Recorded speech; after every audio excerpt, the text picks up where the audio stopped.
15 now.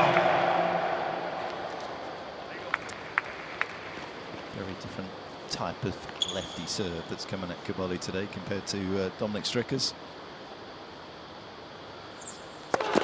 Let for service.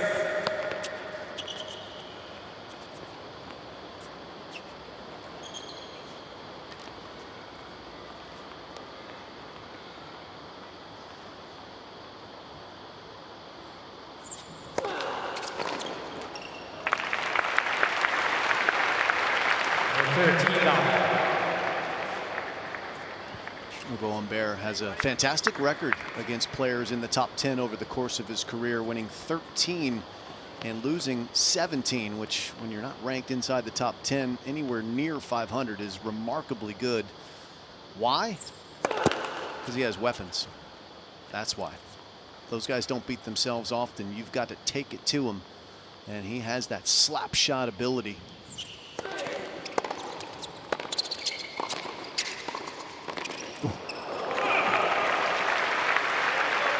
One of the greatest volleys in the game. Probably didn't enjoy that one courtside. I'm wondering.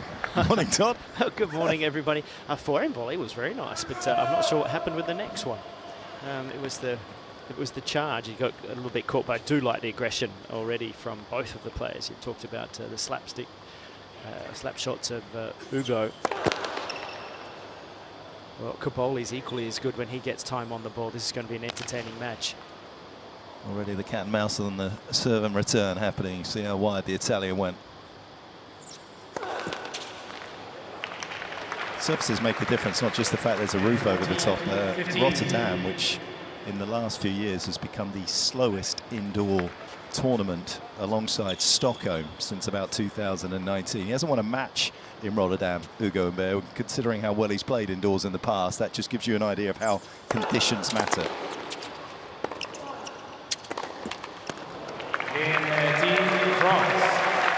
We'll enjoy these conditions here in Sydney, and he's up and running. Todd, do you like playing left-handers? Well, I didn't mind it because I practiced with one nearly every day of my career with Mark Woodford, so I was used to that. But when you talk about conditions, this court throughout this week, Petch has been playing rather quickly. It's been I really enjoyed this pace. I thought it's given us a little more contrast. It's allowed people to come forward, be a little bit more aggressive, and when we're in here today, it's going to get quite sticky. It is a very humid feel underneath this roof here today. It's an open arena just at the top. Not a lot of breeze gets in here, but once you start to fill it with people, it gets rather sticky indeed. So we'll see how they handle that. We do know that in the first couple of days that the players that were out here struggled, just somewhat, getting used to the conditions, acclimatizing to a new environment. These guys should be okay by now, though. Flavio Cobolli, 14, Italy.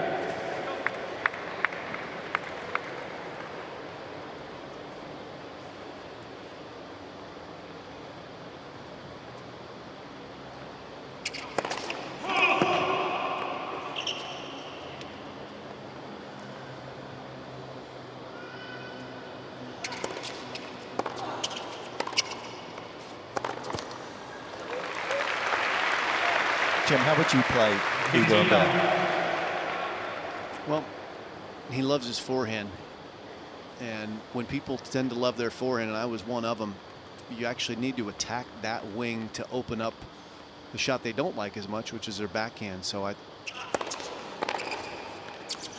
one of the things that's really important is when you're playing a lefty and who has a good forehand like Cobolli is today, don't fall in the trap of just trying to get into their backhand corner and play to lefty patterns. You actually want to force your way into some righty patterns where you're attacking the backhand wing of a righty, which is the lefty. So that's once you're in the rally. The biggest challenge, I think, for Flavio is figuring out the return of serve. But once you get going in the ground stroke department, Humbert loves to be in charge. So how do you prevent that? And I think a lot of that is going to be determined by the direction of a couple first shots that Cobolli gets in the rally.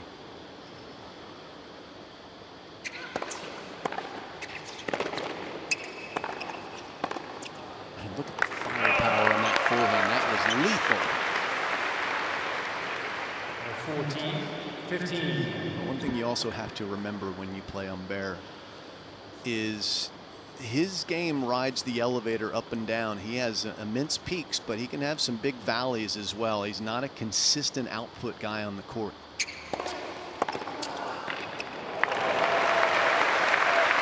I guess in a way, Todd, it sort of mirrors his artistry off the court. He likes the piano. He's a very talented guy, but the talented people usually don't make the trains run on time. No, this is true. They're a little erratic, aren't they? But that's the brilliance in them. And when you see returns like that there, it makes them difficult to play against, though, because they don't give you any rhythm at the other end of the court. You're never quite sure what's coming your way.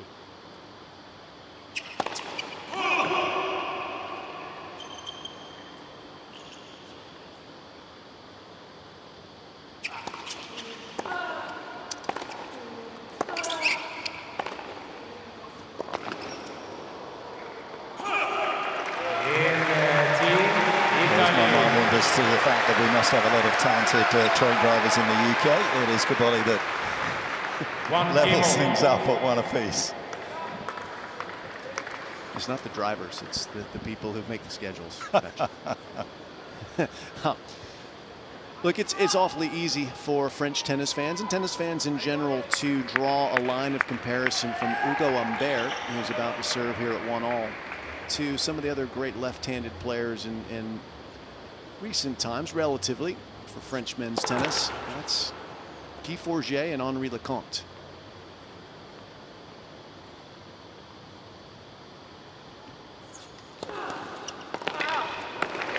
When Humbert's been asked about that, he said he's really kind of a combination of the two. You see that, Todd? Yeah, I'm shaking. I'm nodding my head in agreement to say to away because I know both of them well, played against both of them. And Henri, you know, you weren't quite sure what shot was going to come from him because he didn't know.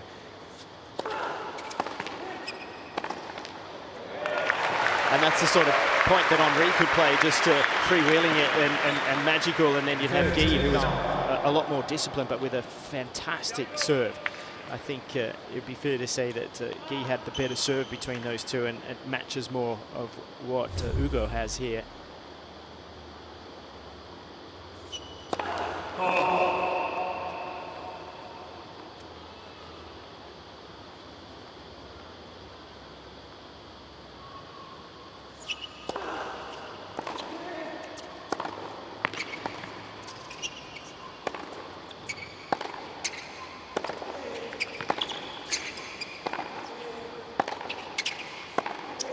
Oh my goodness, that is just glorious, isn't it?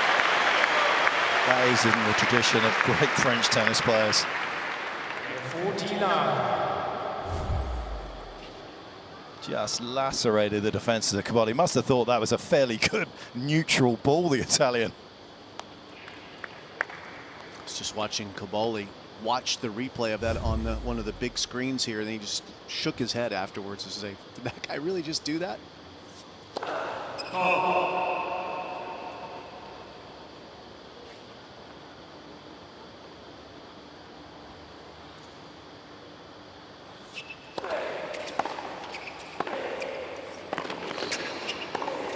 Oh, that is so good.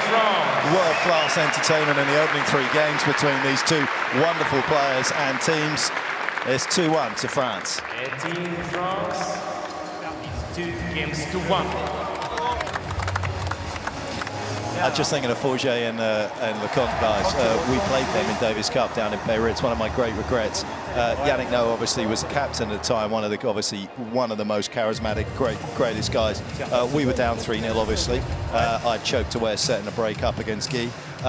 Anyway, they went out for a big party, and I was pretty young, and I thought, I'm not going to go. I'm like, we've got Biarritz, 8,000 people coming. You got invited to a party that Yannick Noah was at, and you said no? Yep. This is, as I say, great regret. This is a great regret. I did stay in. Everyone else went out, and apparently everyone obviously told me the next morning how awesome it was. And I got duffed up by Lecomte, who I think got in at 5:30, and I'm not sure if he wasn't still sipping champagne at breakfast, and I lost 1 and 2. Not surprising. I'm just disappointed that you didn't go out with us. Attitude parfait, état d'esprit à chaque fois. Chaque frappe.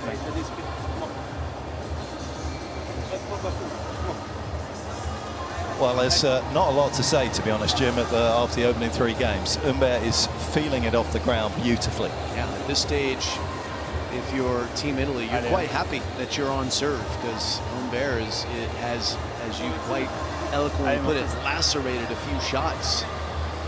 Very few players can match, and certainly no one's going to catch up to them. And the question is sustainability. Can he keep up this good tempo that he's in right now? What can Cobolli do to disrupt him?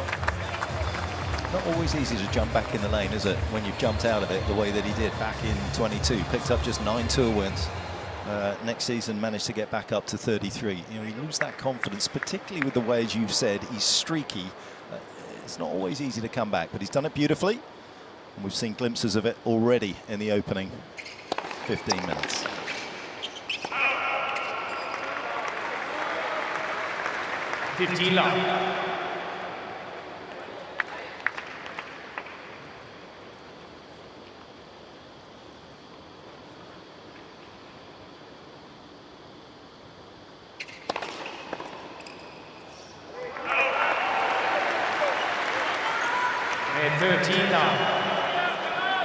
Perhaps a little bit like Hubi Hurkacz last night. This is still the area of his game against the very best that he's going to need to work out.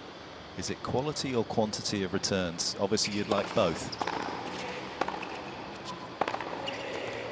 Because when he gets the ball back into play, and he has the ability to torque it like that on the second shot, it's impressive. Well, what's the commonality between the best returners in men's tennis these days? What is the one essential common theme that you see from them? They all go straight through the middle deep. They replicate what Djokovic has shown is the most successful pattern of play if you can back it up. Now, if you don't have the ground strokes to back it up once you're in rally, then you have to be more of a risk taker. But when you have all the weapons that someone like Humbert has, you don't want to be taking your chances on a serve that's going to be traveling significantly faster than almost any ground stroke you see in a rally. That's just bad. A couple of games apiece. Todd's made his way into Team Italy. I have. I've got Sarah Rani with me, and Sarah, as the older statesman of the team now, who's achieved so much, what's it like to be around these young guys like Jasmine and Flavio and seeing the dynamic play that they bring?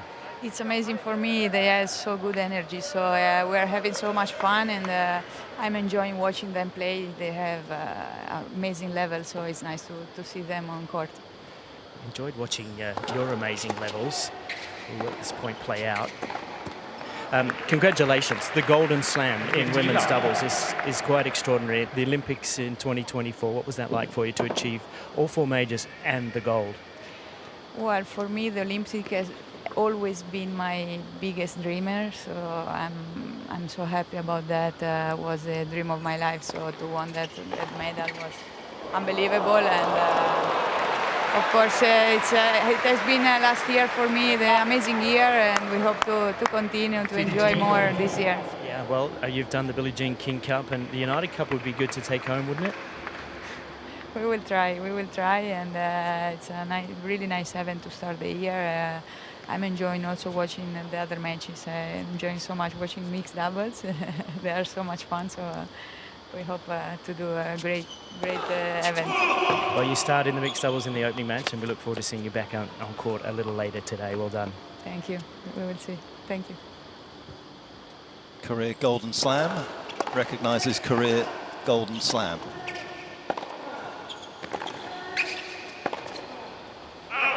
It's a small club. It is a small club. Humbert continues to use the big club in his hand to threaten Cobolli. This time he's at 15-30. Excuse me, flip that around. Cobolli dropping the hammer. Can he drop the wide serve here, Humbert? It's just almost unplayable.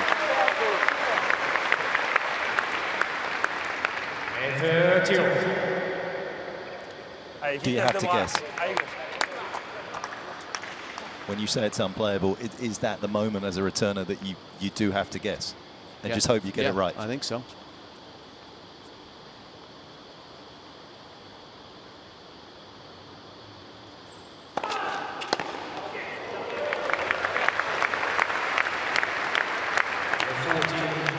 It's going to be impossible if you're leaning to the forehand to cover the corner on the backhand if you're a right-hander. You have to, I would think, initially at least start covering the backhand, because the forehand serve coming through the middle of the court will be tailing into you. It'll be easier for you to get to it and reach it with your long. You're not going to touch that one. That was right on the tee. You got lots of problems if you're playing Humbert in this form, that's for sure. No question about it. Served his way out of trouble beautifully. 3-2. Allez, laisse bien passer l'épaule au service, hein, avec Niak là au service. Allez, au retour, tu vas trouver ta distance. T'es pas loin là, à chaque fois là, t'as loupé 2-3. C'est bien. He's going to have to continue dans cet état d'esprit. Be patient today. He's going to have to just accept the fact that he's going to give himself some sort of little opportunities like that, but he's going to do nothing wrong, and they're going to be taken out of his hands.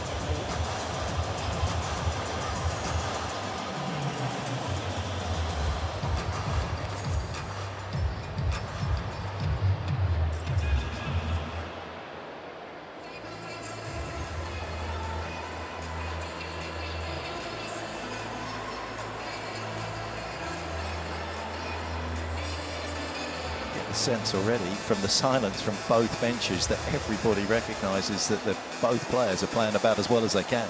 There isn't anything to say.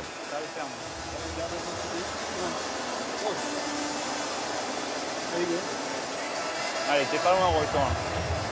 Broke into the world's top 100 in October 2018. Did Ugo about 9 months later. He was inside the world's top 50. And took him a long burn to get inside the world's top 20. That happened in November of 2023 for him. It's been a quicker rise up the rankings for Cobolli.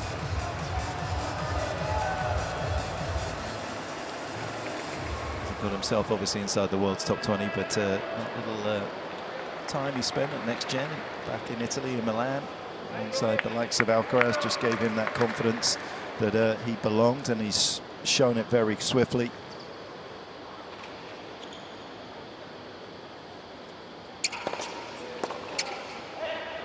Just to give you an idea of Ugo's kind of electrifying tennis in his ability to play. When you look at his points tally for this season, which is just over 2,750 points, more than 50% of the points have come in just 3 events: that Paris indoors run, Dubai and Tokyo.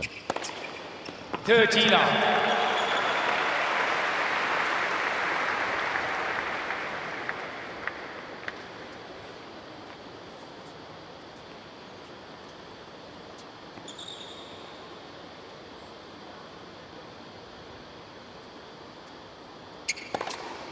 14 down. When you move forward, Jim, as much as Humbert does on the return, you've got to time that split step perfectly, haven't you? Because a lot of weight going forward. To dive left or right as a goalkeeper isn't easy. That's right. He doesn't have to cover the same width of court that he is asking of Cobolli, but yeah, he does have to be on balance and ready to go.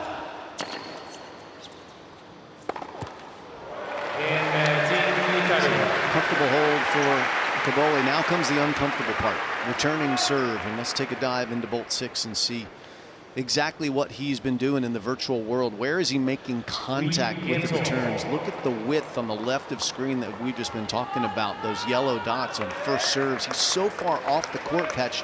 How in the world do you ever get back into play if you don't hit a booming return? You're toast.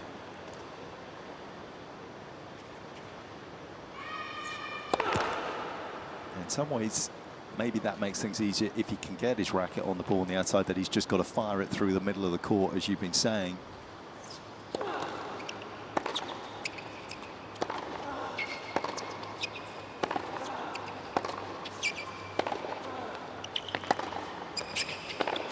That's another clean, ice-cold winner from a red-hot player.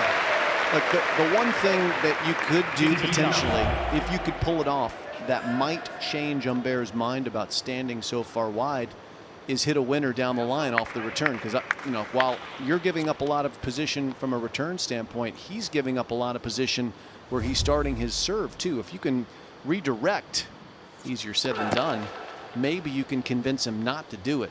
But, I mean, how do you do that off of a over 160K serve that's spinning away from you? That's low probability.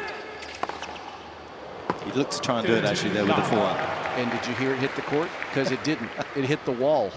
I mean, Teddy, what was that all about, Todd? Well, I think it was chasing him, the ball. He was trying to give himself room, and it just kept coming at him. That's the problem with that lefty swinger to that side.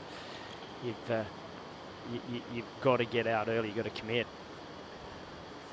All right, so we all agree that this is an awesome tactic from Humbert. I've only seen one other player actually utilize this tactic, and it was Medvedev in the deuce court as a righty. So why don't more players use this width for a slice serve? Are we seeing the dawning of a new tactic, the way that we've seen players move deeper and deeper on return, led by Nadal and then Medvedev? Is this a new door opening in tennis? Well, this is an adjustment to that, that's for sure. There's always that contrasting change, isn't there, from if you have a guy who's winning and he's a chip charger, then the passing shots become better, and it's an evolution. But there's a confusion for Cobolli. Yeah, it's a good discussion point, which no doubt we will continue. Humbert continues his fine form on serve, 4-3. Belle, super jeu, même.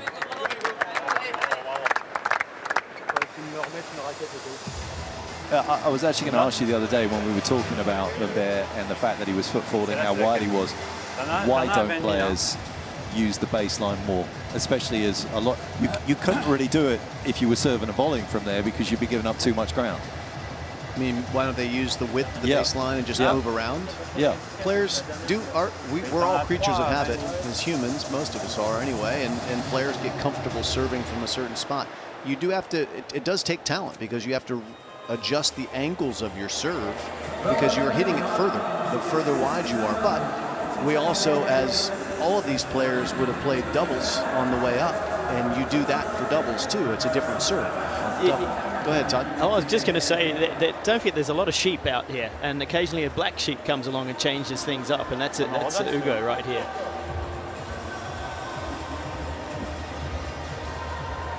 Allez, ma piste. I wonder how many players are kind of watching Ugo and going to decide if they're going to incorporate any of what he's doing based on the outcome. They're going to look at the numbers, they're going to dig into the data, they're going to see the point. Obviously, as a lefty here in the ad court, the one thing that it obviously says is he's very comfortable redirecting with his backhand, because you're going to hit a backhand more often than a forehand as your +1. Yeah. Not all players are. That's right. If you're Grigor Dimitrov, you're not going to be wanting to hit your backhand as your +1. Or Steph Tsitsipas.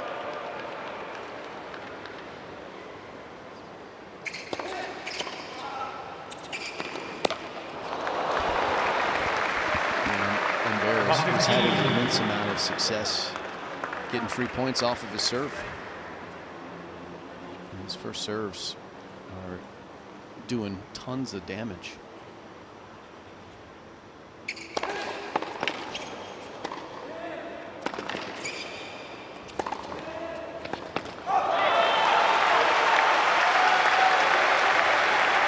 Cobolli's going along pretty nicely with his serve. Yeah, and Jim, one of the key things when you sit down here, he has wonderful variation. He can pop it, gets it around 200, then he throws in a heavy spin serve. He's always varying it. It's unusual to see someone with at a young age throw in the variation that he is. I'm really impressed.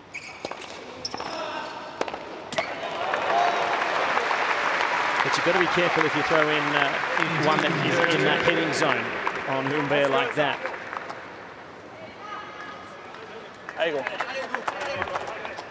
I mean, Humbert has taken some mighty cuts at these returns, and he's laid into a couple here to get to 15-30. No break points yet in the match. This is the chance now for the French. Second serve, 15-30. The poor kid just lost his shoe. He's done a sensational job. You can see him in the corner of the left there. He came out of his shoe. It didn't stop him one bit. He's got 3 balls and a shoe in hand, and he's still delivering. Look. Talk about anything for the job.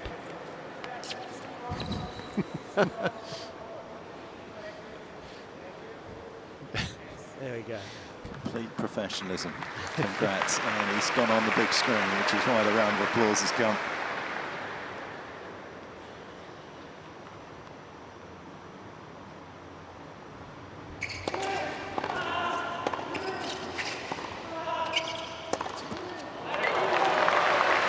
One thing he doesn't have yet with that serve is a great short slider on the juice side. Cobolli, it tends to be quite deep in the service box. And with Humbert hugging the baseline that he does, if he doesn't hit his spot well, that is a very comfortable return for the Frenchman. A couple of times already he's hurt the Italian, and he could make a big dent here at break point.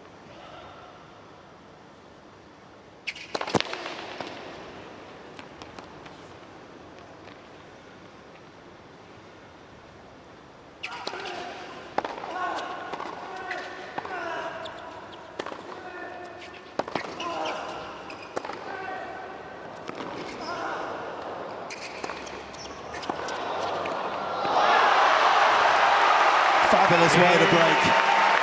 Team France. Some terrific tennis from both sides of the net.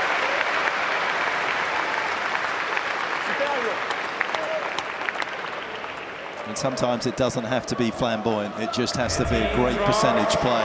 Would have been easy to try and overplay that, but he has absolutely lasered it through the middle of the court. No angles for Cobolli to work with. And some great defense within the rally. Some moon balls when he was out of position from Humbert. Bought him time to extend the rally and eventually extract that error. That gives him a chance to serve for the opening set.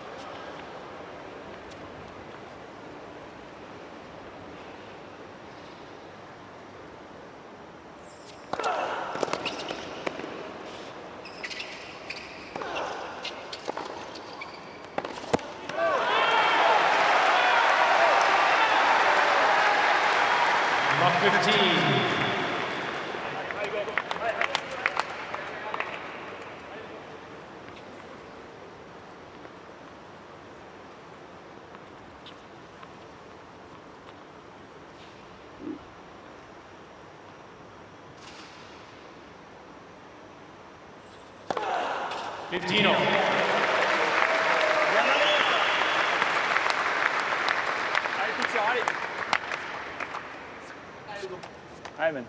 One of the features of his amazing run to the finals of the Paris Indoors just 2 months ago, where he beat Alcaraz en route, was just all the positive self-talk he was giving himself in between points, on the change of ends.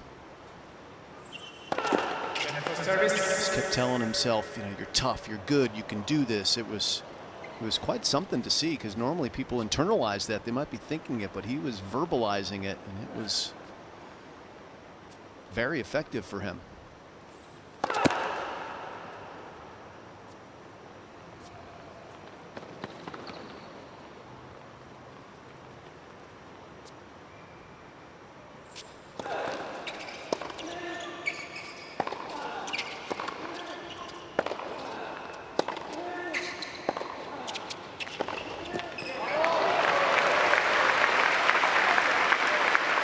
Zverev mangled him in the final in Paris with his wonderful serving, and then his just fabulous defense in rallies. Just got Humbert to overplay, and the moment was a little bit big for him as well, trying to win at home in Paris, a Masters 1000 event. But he's back on that form here in this match that led him all the way to the final, all those big wins. Looking pretty awesome.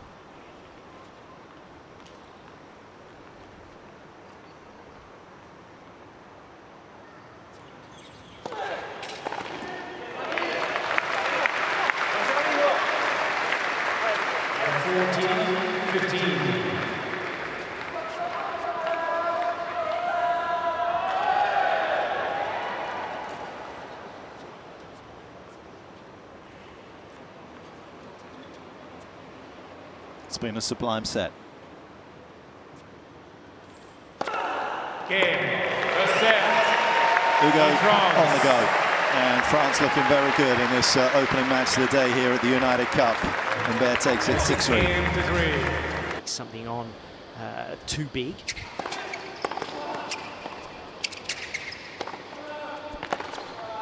Well, that'll work right there.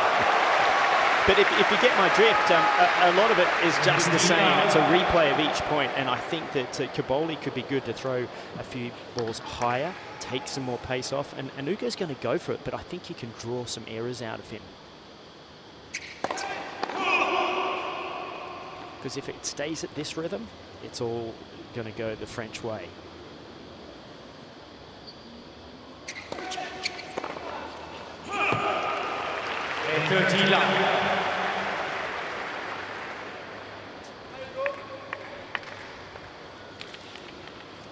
So just having a little chat there potentially about some data that they've obviously got in the coaching area that he can see about maybe a pattern that he feels is emerging.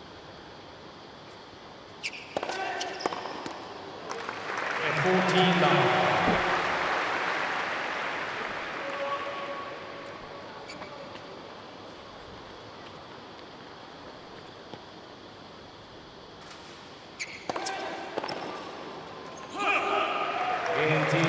Quick starts their second for Cobolli.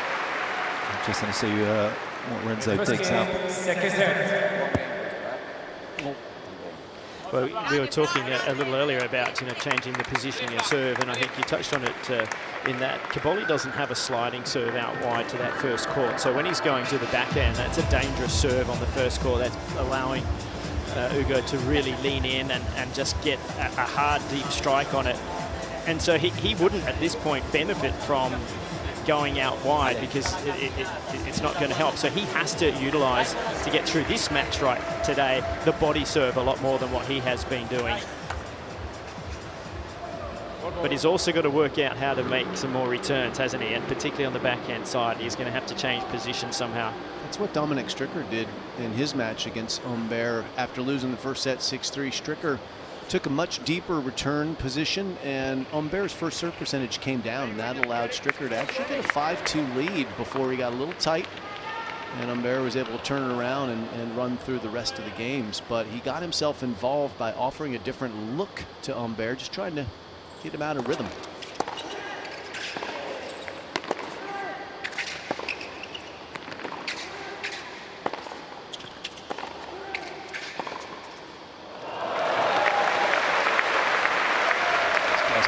Metronome right now.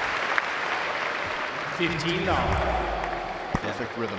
Yeah, and there's some real logic to the fact that he doesn't give you rhythm on the return. He'll go stone cold for 2-3 games. You don't really know what's coming, and then he can do that not just on his own service games, but on the return game. Cobolli with a lot to manage at the moment. 30-9.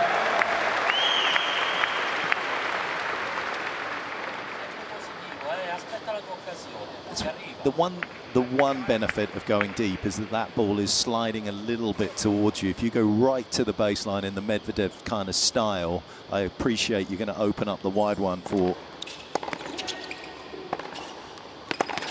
Humbert to go to on that ad side. But at least the one down the tee kind of comes in. You may have enough time to track it down, but where he's standing at the moment, he's got no chance to cut the T1 off if Humbert goes there, if he's leaning at all on his left leg. He's trying to angle his body to give himself a chance.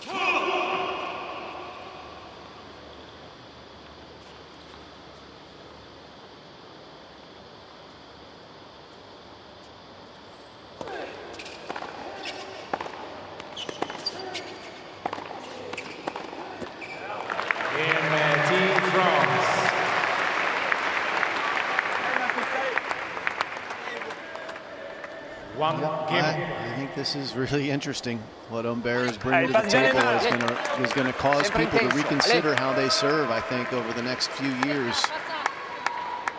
And we'll see if it becomes something that kind of trickles down to the rest of the field. He continues his march towards the top 10 and into it. I think it inevitably will.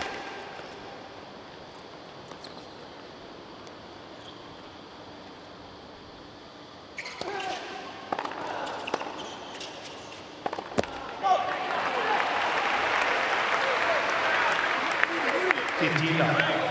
And there's certainly nothing that's untoward about it. There's no gamesmanship to it. There's nothing illegal about it. It's always been available. It just takes a creative mind to exploit it.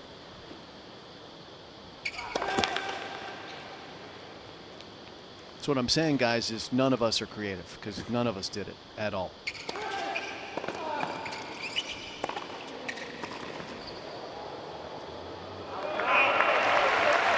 Well, you were winning slams. You didn't need to change it. So Jim. embarrassing.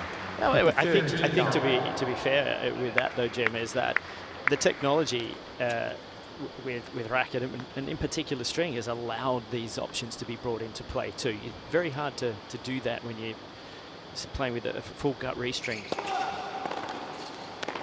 that was strung at 68 pounds, 70 pounds like a board. It just doesn't have the same flight trajectory. 15. I would love to see a modern day version of Andre Agassi try and problem solve his way through Ugo Humbert serve, because Andre was the best first strike returner that I can recall in men's tennis. Monica Seles the same in women's tennis. You know, there have been great returners, no doubt, but Andre was a hit and miss guy, but when he hit, it was a devastating blow. I think he would be the one trying to redirect it down the line and exploit the space that Humbert creates by standing that far wide. Anyway, we'll never know. It is certainly going to be a talking point this season.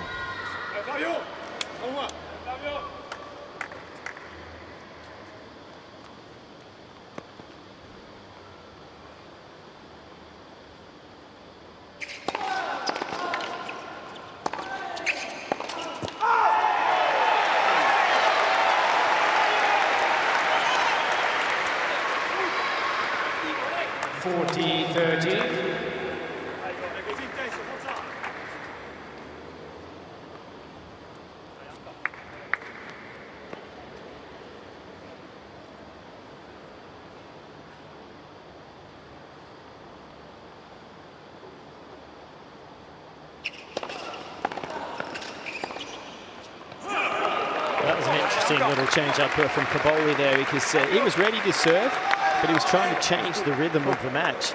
And he really let the clock go all the way down to almost zero. He timed it perfectly, but he's just trying to give a different feel in between points to Humbert at the moment. So he's thinking his way through, but Humbert's got him covered in most areas.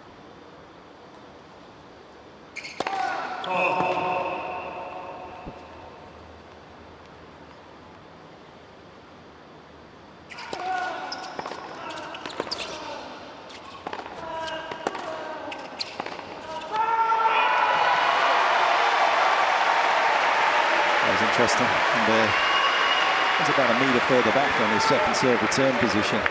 Give himself a bit more time to get himself into the rally.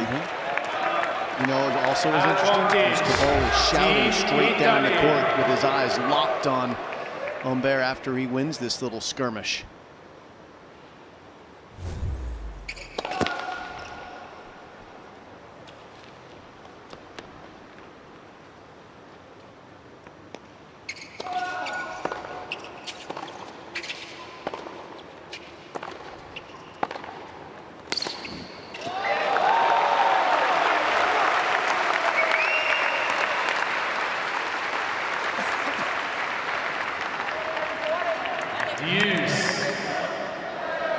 You know, players in form when they have the ability to change direction at will off the ground strokes. That's what Humbert's doing. He's using the lines so well off both wings.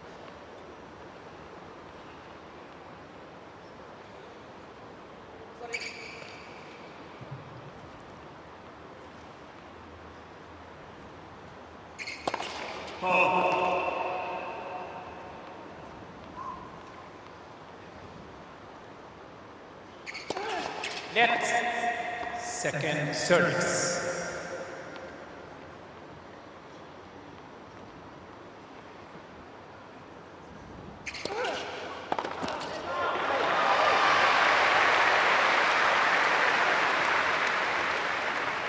Advantage Team Italy.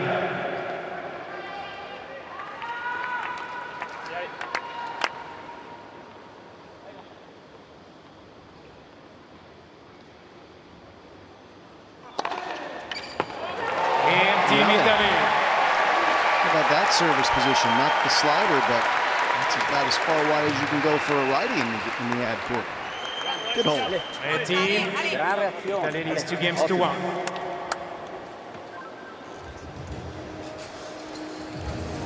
Una cosa giusta lui. Quando arriva veloce, soprattutto in risposta. No chance to practice their new team skills of surfing for the Italians at the moment as they're hard at work. But out at Bondi Beach, the most iconic beach, here there'll be plenty of people just lying down, putting their towels out and getting ready to welcome 2025 in one of the cities in the world that has become the most iconic for that. This special little spot of paradise is where you can go do that if you've got any sense of balance, unlike me. I actually didn't realise that Sydney Harbour actually has its own little unit of measurement. It's called Sid Harb.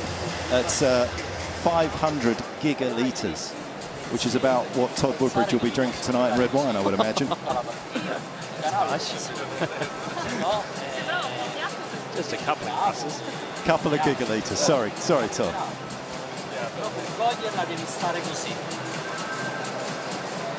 Jim, talk to me about the cut and thrust of a tennis match when you've just held serve like that, when you've been having no chances whatsoever on your opponent's serve.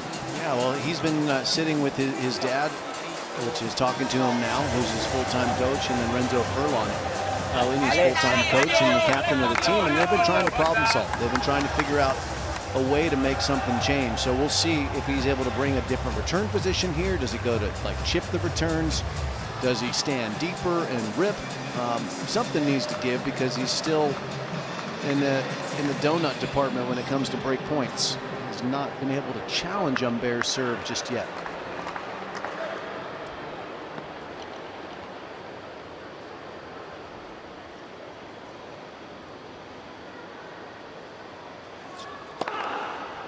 $50 love.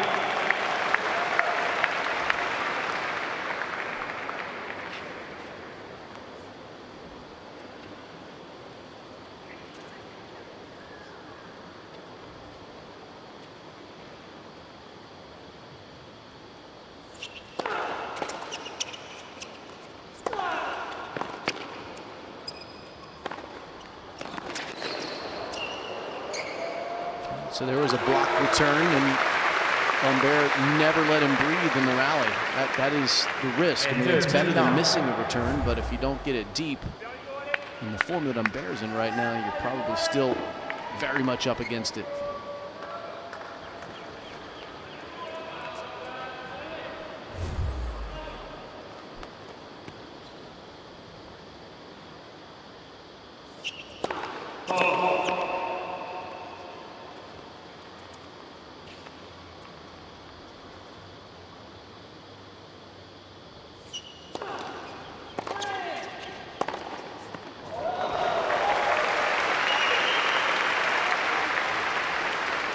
That's sort of the rhythm that I was talking about. What's happening is that Ugo's getting absolute in the strike zone, just above his hip. It's not getting above shoulder height, or it's not getting below the knee. And if anything is in any of that range right now, it's good night, Irene. Who is Irene, by the way? I've always wondered.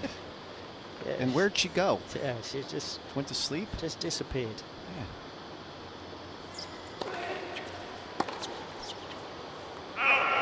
Good try there, though. Team France. Well, we're seeing Humbert just crack on with forehands, aren't we? Chloe Paquet watching. 2 games all. Should be next out on court. France needs a clean sweep, right, Petch? It does indeed. So she's going to have to come up big against Yasmin Paolini, who's been just an absolute revelation in 2024.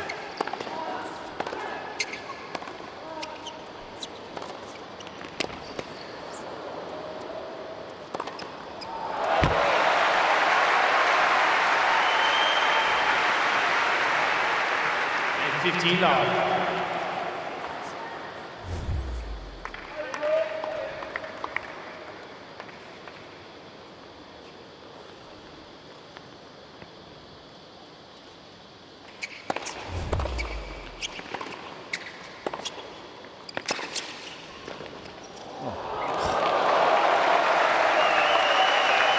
What about good night, Irene? Hello, Ugo. Just oozing confidence. And 15 all. Well, you can have all the confidence in the world. You better have some talent to pull this shot off. He just takes all the air out from it, just caresses it. And it quietly drops in front of Cobolli on the full stretch. He's had some bang-bang winners. That was one of his quietest ones, but that's a great response. And 13-15. If he's too disturbed by what's going on, he's doing a good job of containing any kind of negative emotion.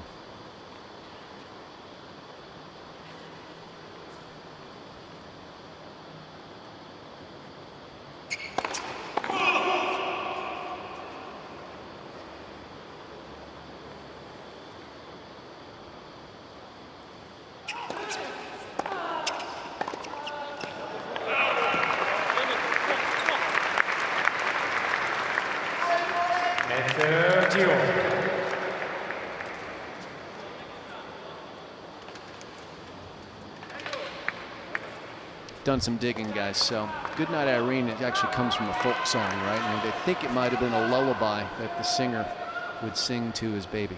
So problem solved. Mystery unraveled. And game point for Italy.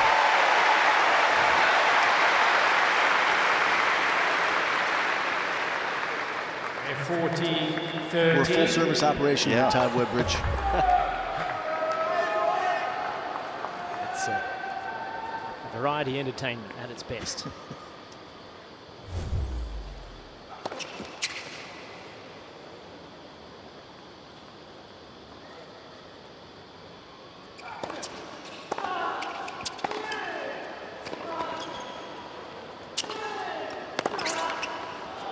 I was asking a lot of his backhand. We've seen some wondrous shots from Humbert to Anna, but that one was just a little bit too much. And Cobolli doing a good job of just protecting his service games at the moment. 3-2.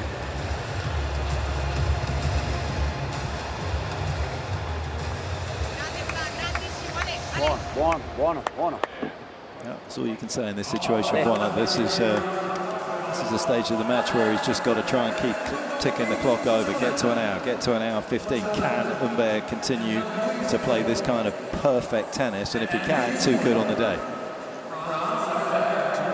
And this is one of those matchups for me. It's the first meeting between the two, and it's looking like it's always going to be a matchup that Humbert likes. The way the ball shape comes to him, the style that Cobolli brings, and often, you know, that can happen in tennis. It's stroke production can vary, and that can be awkward for some opponents. But particularly on the serve and the shape of serve from Cobolli, with not having the slider, that's making it a lot more comfortable for Humbert here today.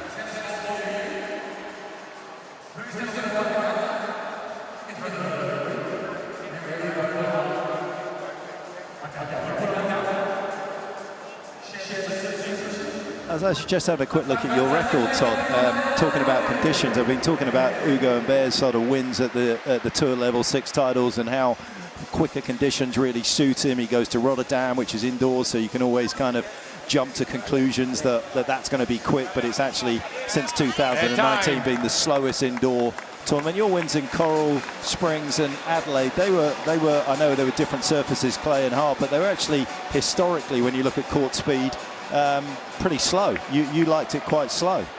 I loved clay. Yeah, they weren't acing very much at those particular venues. You were getting a lot of returns back into play. Yeah, well, I beat Greg Rosetsky to win the US clay courts, so the draw worked out quite well for me. Well, you only had to go to his backhand. That was a simple strategy. You didn't need Torquay for that, or Bolt 6. That's true.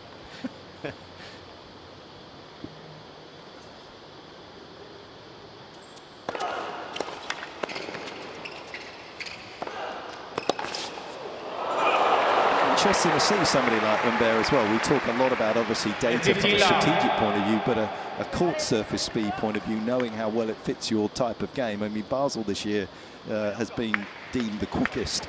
Obviously, Paris indoors was pretty quick this year as well. Whether you would create a schedule solely based on that to some degree. 30 love. Really, that's what previous generations did do. You'd have a block of the year where you knew you had to play well on the surface that you could get your points on, and then you would play the other tournaments, but you know, you'd be hoping that you could win a match or two.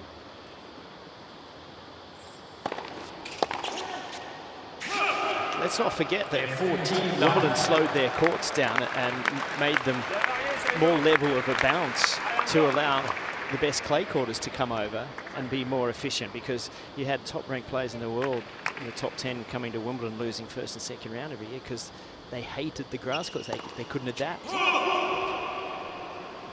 Our surfaces have neutralized over the last 20 years to be more the same, whether they be hard clay or grass. Team France. I would love to see our tour throw in more variation. I think it's a better product. It creates much more interesting matches. Well, you're in luck, Todd, because that started to happen. We've Yeah. seen the speed of courts in places like Cincinnati, and Shanghai has long been one of the quickest. And the Australian Open has gotten quite speedy in the last 7-8 years as well. 15 love. What is not as easy to do if you're a player ranked in the top 50 is to craft your own schedule, because there's so many mandatory events between the Masters 1000s and the amount of 500 level tournaments one must play. A lot of your schedule, if you're a top male or female player, is dictated to you now. That's the bad news. The good news is those are the tournaments that pay the most. You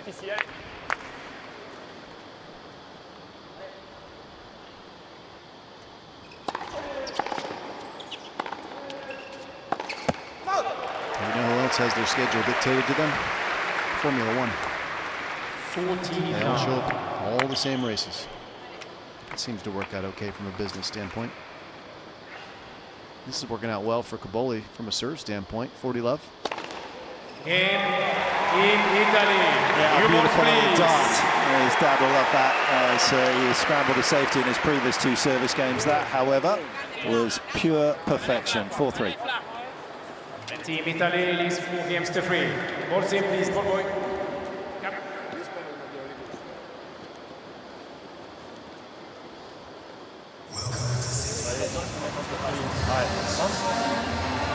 Allez, c'est là où t'es le bon.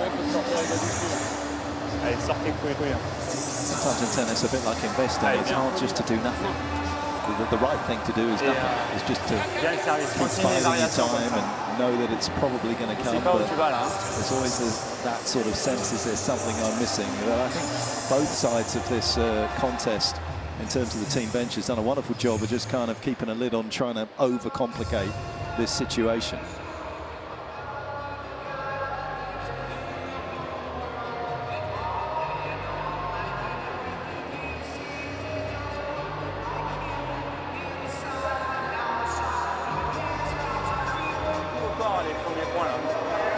Laisse-toi un peu de temps peut-être pour bien passer les jambes, bien passer les poignets, tu sais. Souvent il te sert là au corps plus droit là. Getting towards the business end of this concern easy for that ticker tape of thoughts to scroll through your brain, trying to strangle what should be a fairly clear game plan by this stage. But this man has dug in, taking care of the 50% of the game that he can behind his own serve, hoping for some cracks in the veneer of perfection from Humbert's side of the court. Yet to see it.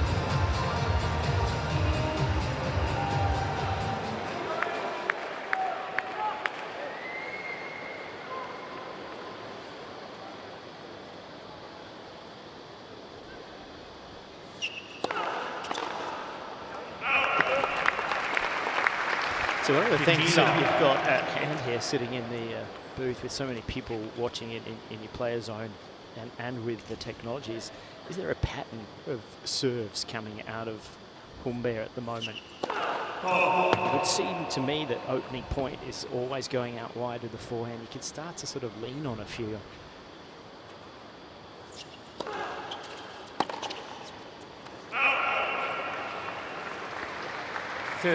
Tom, take a look at this graphic on the bottom of your screen. Second serve, points won.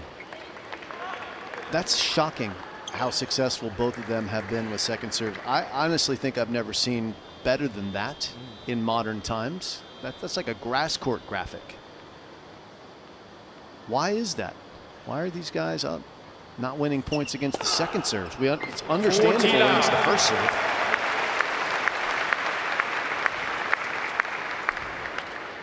Because there's a necessity in their own minds to get the first big hit in, because they're second best the moment they get behind in the rally. It's as good a guess as any, Petch. Nishikori, in his prime, used to have, somewhat surprisingly, one of the highest numbers of second serves unreturned, because players would take a big cut at his second serve, trying to get on the front foot. So the number itself would be misleading.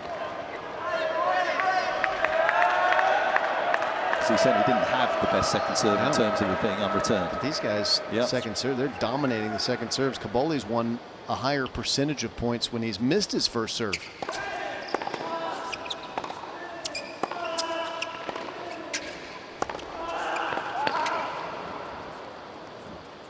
It's a great example right there of why he's taken a big cut at it to get in front.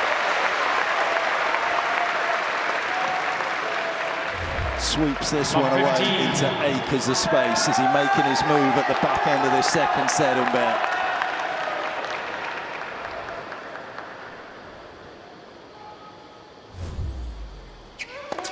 Next first service.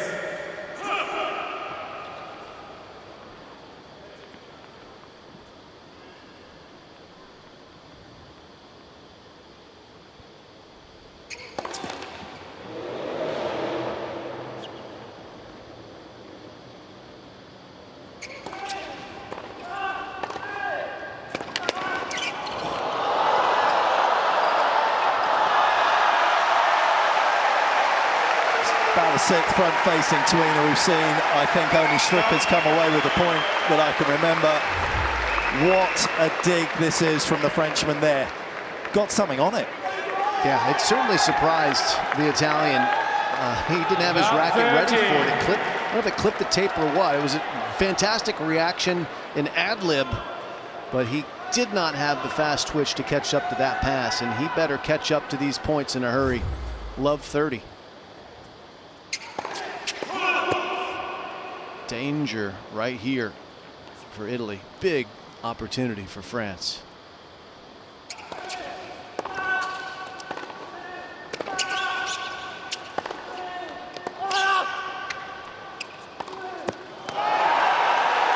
Spectacular defense.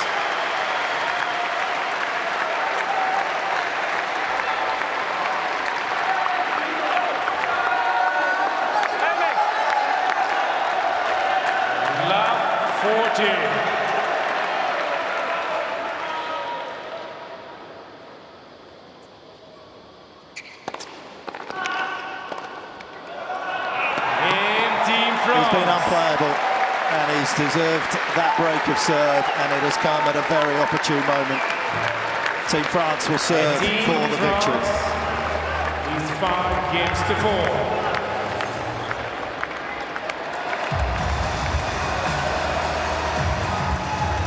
Where's red hot? I tell you what, this is the first meeting between these two.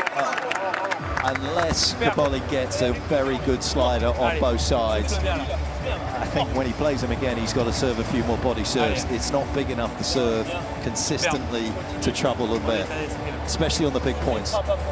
Yeah, I totally agree. Sitting courtside, it just goes straight into the hitting zone of Humbert, and he just loves it. He's leaning in on it, and G's hitting the center of the racket well. But how good is his depth too? And when we talk pace of court, this court is really shooting through, and that's what's catching Cobolli. He's sort of having to come up and out of the ball, and that draws a couple of errors. So Humbert, he's loving Ken Rosewall Arena.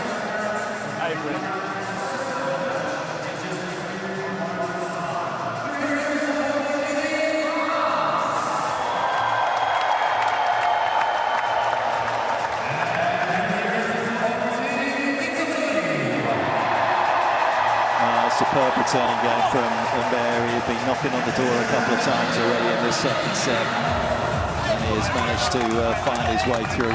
Played a nice last third of the season in 2024, and the last day of 2024 looks as though he's going to finish it in a similar vein of form.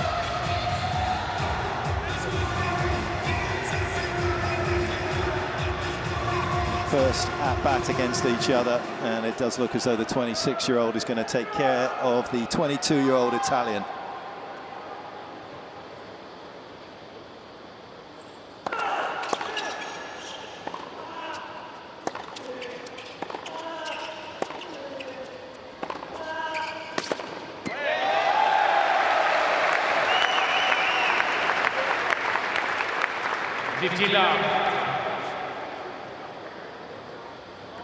Gut check point there from Cobolli, just seeing if Humbert was nervous in any way. Got a fairly affirmative reply that he is feeling very confident.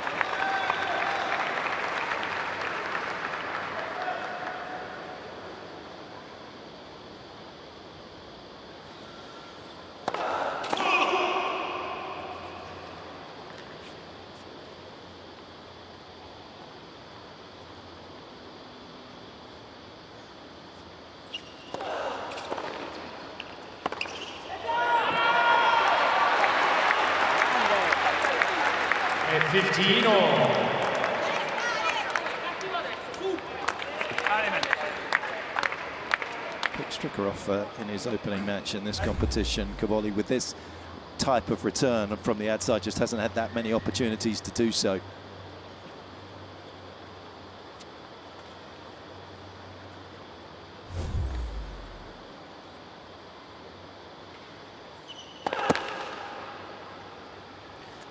A little lenient there. That clock had run itself down. He was well over.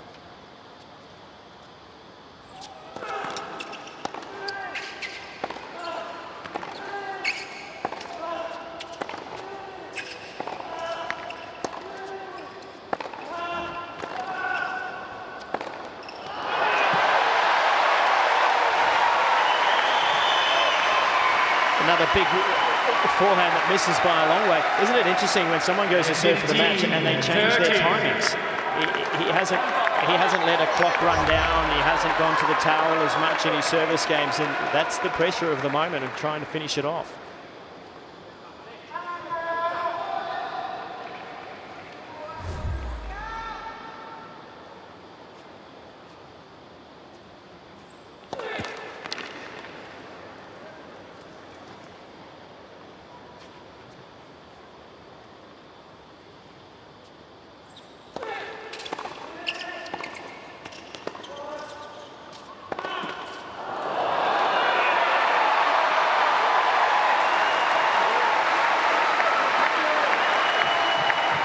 Confident to capitulation on serve here from Humbert after the opening point.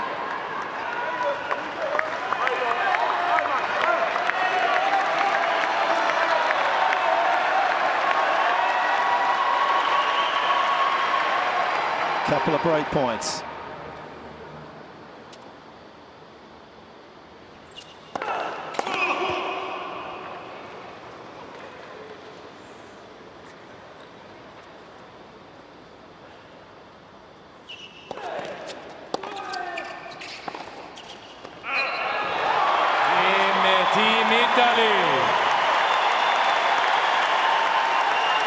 What a turn of events. Couldn't find his first serve, offered up the unforced errors, and a great mental effort there from Cobolli. And on the other side, not a good mental effort at all from Humbert. A little bit panic stations in that one. In the forehand that he missed by, I don't know, 10, 15 feet, that was an eye-opener.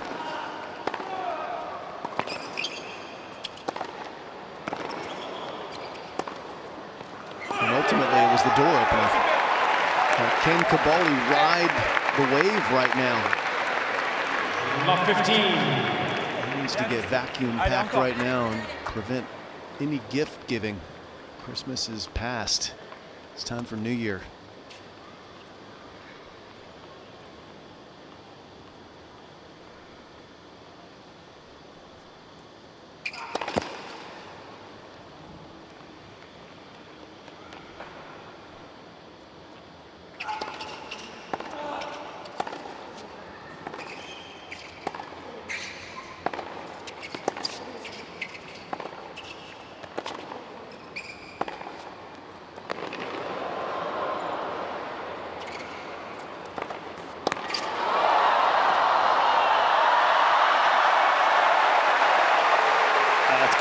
rousing finish.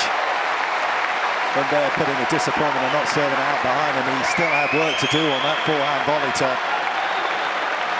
Yes, but the key to this was that, not standing and admiring the overhead, being ready for the next shot. That's what he did so well. I mean, he's found his range quickly again, so that's a good sign. Wonderful racket work, just takes it around the outside of the ball, keeps balanced.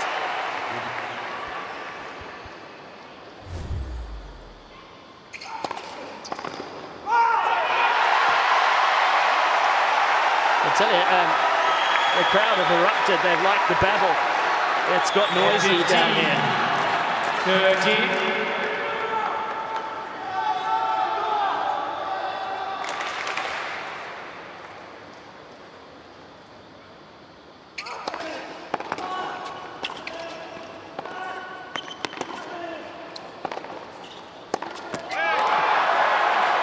There's the serve that really just hands the advantage to Humbert. It's got pace, it doesn't really have bounce, it just comes through at waist height.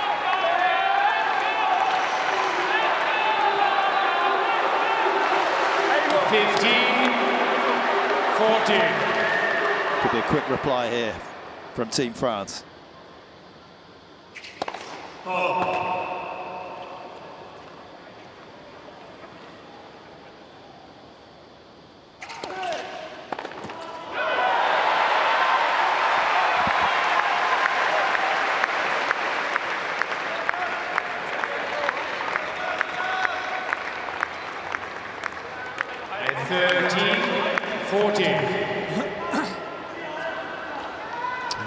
Extreme starting serve position here from Cobolli out by the singles line. Oh,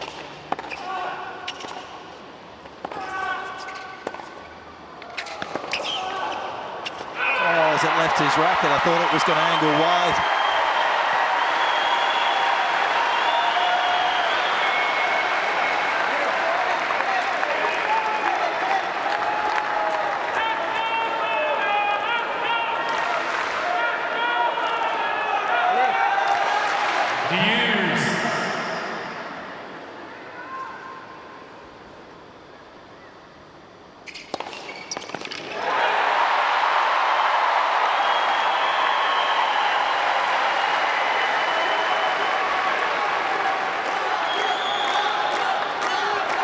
He's got the rescue in sight from 15-40. Game point now for Team Italy.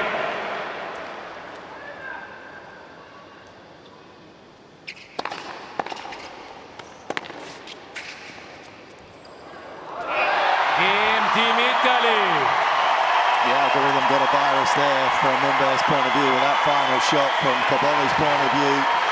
He is creating chaos. The crowd fully engaged. 6-5 Team Italy. Team Italy is 6-5.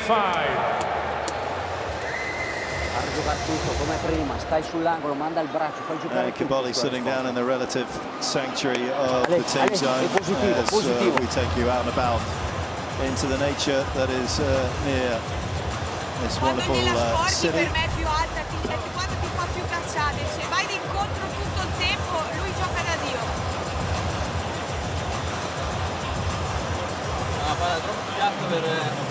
Lo so, non è facile, però ci devi provare per me, perché se ci vai d'incontro, lui è del suo. I lied. We're not going anywhere. Sarah on his wrist that you're hearing, chatting. Yeah, indeed it is. She's really, she's been very quiet. She's now got very vocal at Flavio. I've got to tell you, I'm very impressed by his temperament. He's really hung in well, and he's given himself every opportunity to get back into this match.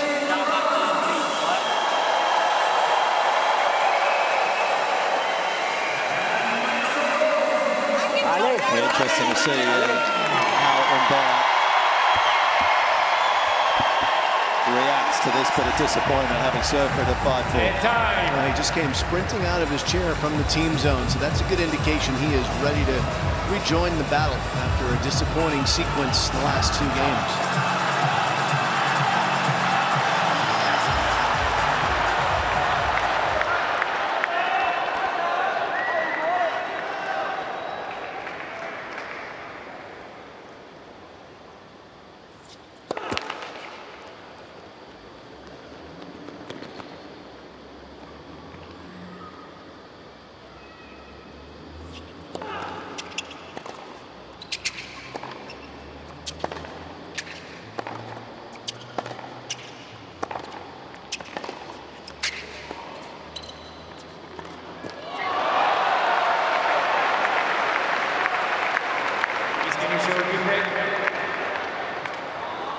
Was saved by the line on the second of 15 the 2 love. points that he faced in his last service game. That one, Humbert introduced to it. Yeah, the line giveth and the line taketh away. It was ever thus.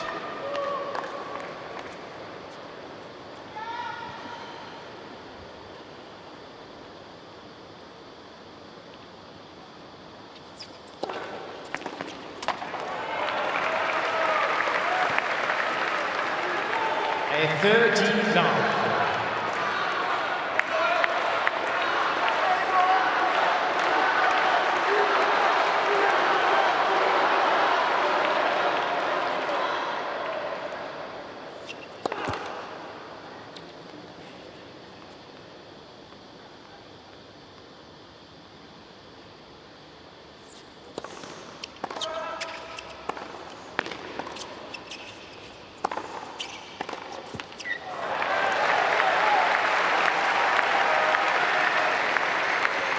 A 14 love.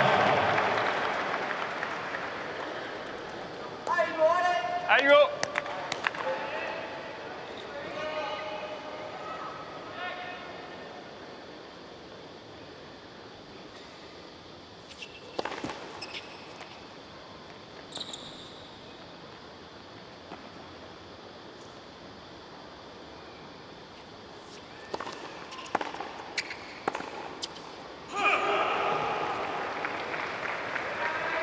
A 14-15.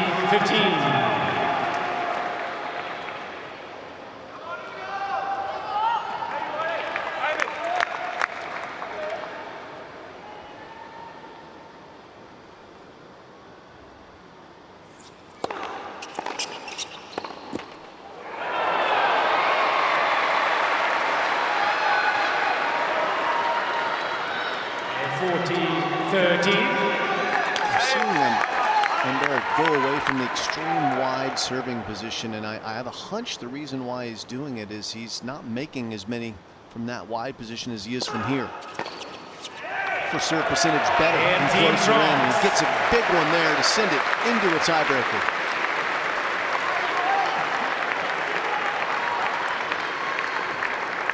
A 6 games old. Second set tiebreak.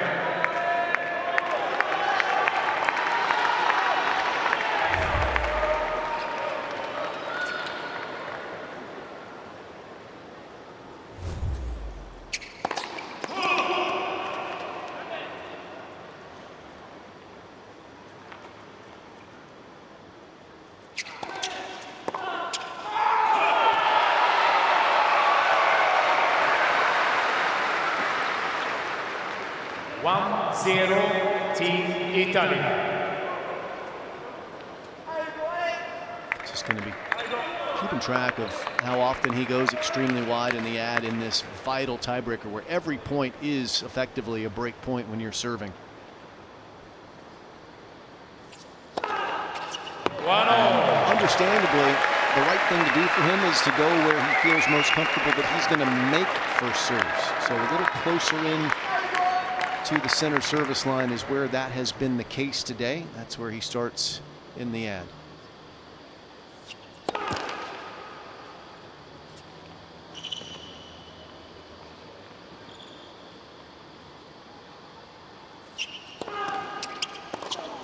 Oh, that is a gift. A 2-1, Team France.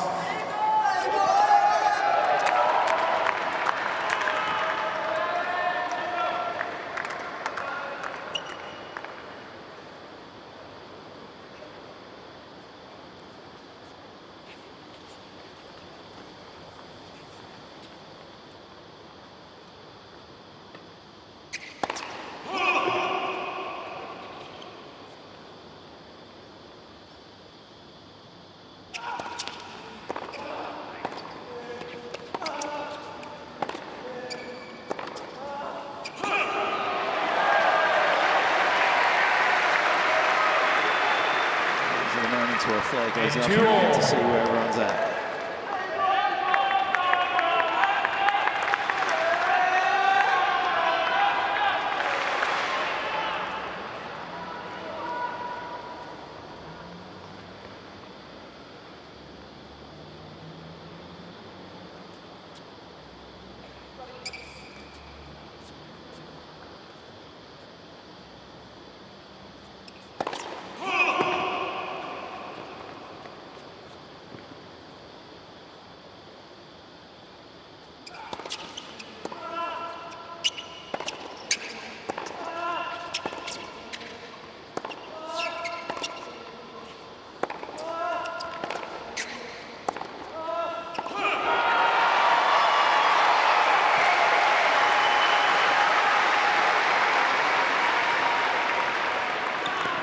3-2. Team Italy. Very noticeable from my position. I'm not the same end sitting courtside as Ugo. His court position has changed. He's waiting for the ball to come to him. And those errors are coming because of that. When he was striking it so well, he was up another meter and also on top of the bounce. He's letting it come and drop to him.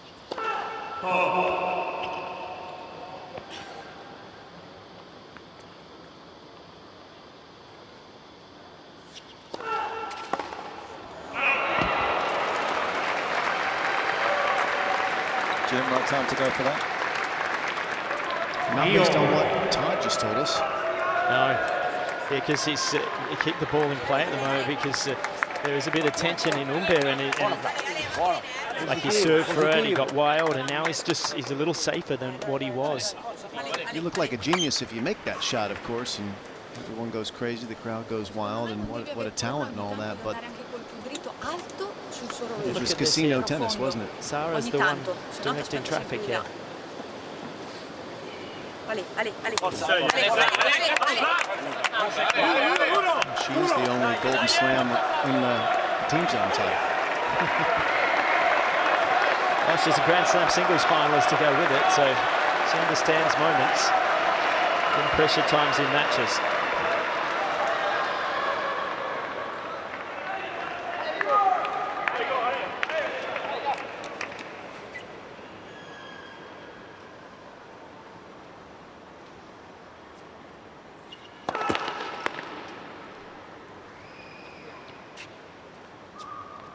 Deeper for this return of serve.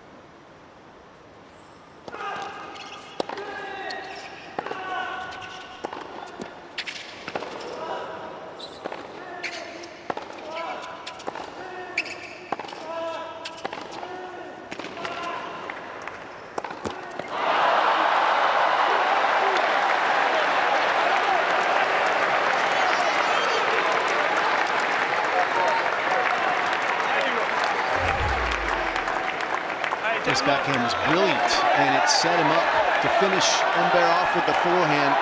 Well, Humbert was covering the right quadrant there. He was moving into that corner, and perhaps that's what forced Cobolli to go for a bit much. On serve, Cobolli now under the pump at 3-4 serve in the next two.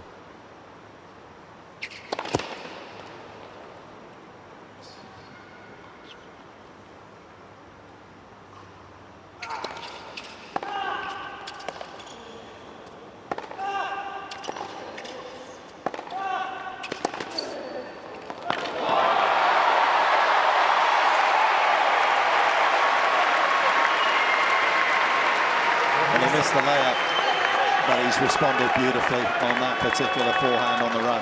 That was like a Steph Curry three-pointer there. Way downtown.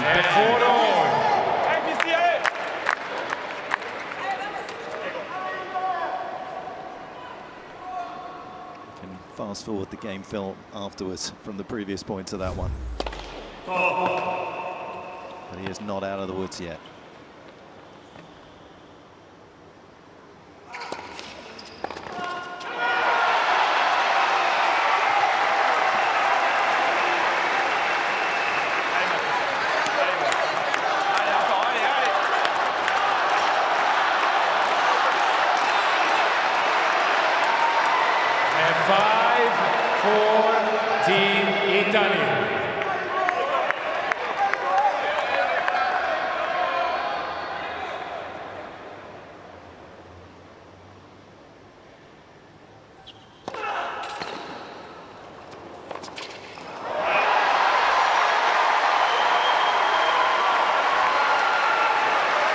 Played the moment, stabbed the return, got it back into play.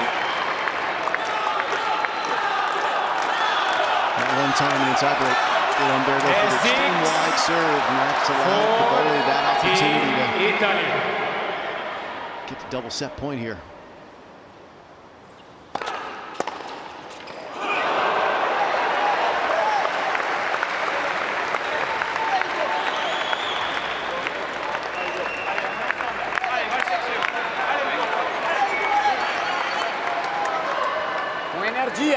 6-5, Team Italy. That was the easy part. It's Cobolli who's gone to the extreme serves in the tiebreak. Here he is again at set point.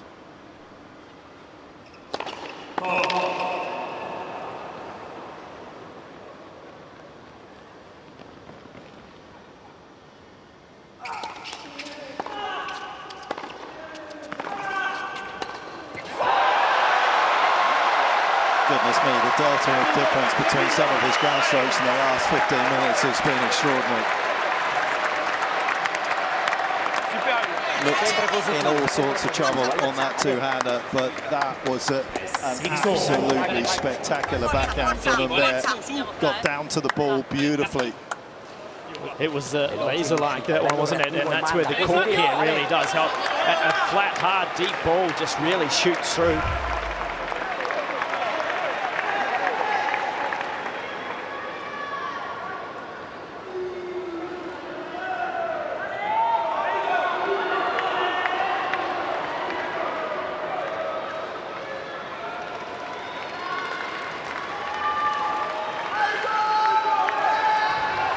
Giving him a backhand return, though. If I was Cobolli right now, I'd be going body forehand or forehand.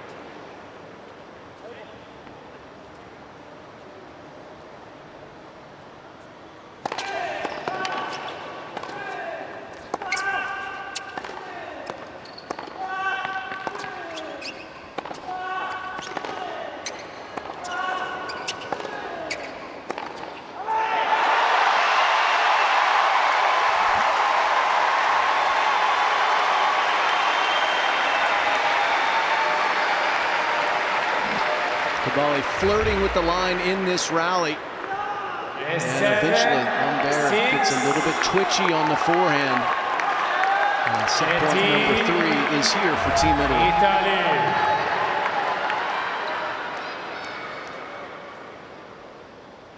Another fairly standard service position for the lefty. Gets it done. Makes the first serve and then lands the forehand, 7 apiece. That's where Cobolli makes the return, and not sure if he's a religious man, but he starts praying for an error. As he was hopeless and helpless there, unless an error came. Great shot from the Frenchman.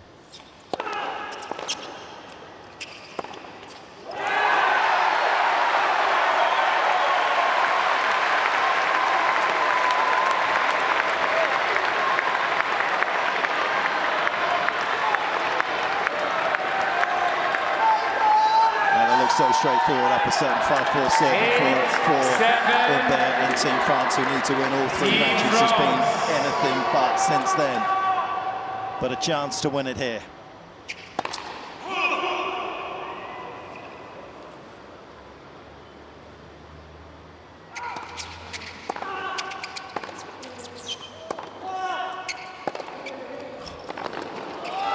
Missed it. Out, outs.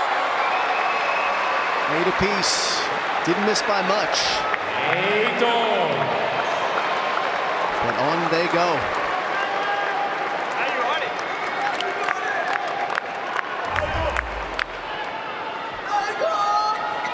Almost around the net post here. It missed by a pretty nice margin. Enough to get your heartbeat up, though, if you're Team Italy.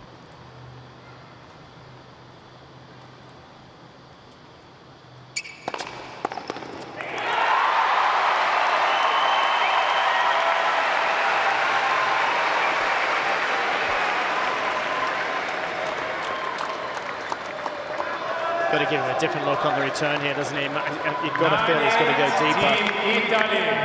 A little more to his left, give the ace down the tee, perhaps, if he goes there too good. He's been caught so much on this one-handed backhand out wide.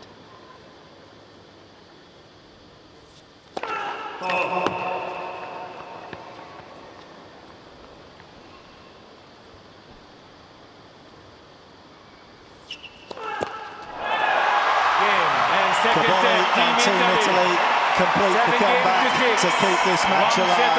They need just the 1 win today. And that possibly could be just one set away. Match point saved as we go to a third. Length of time break between sets 2 and 3, but we're underway. 15 up.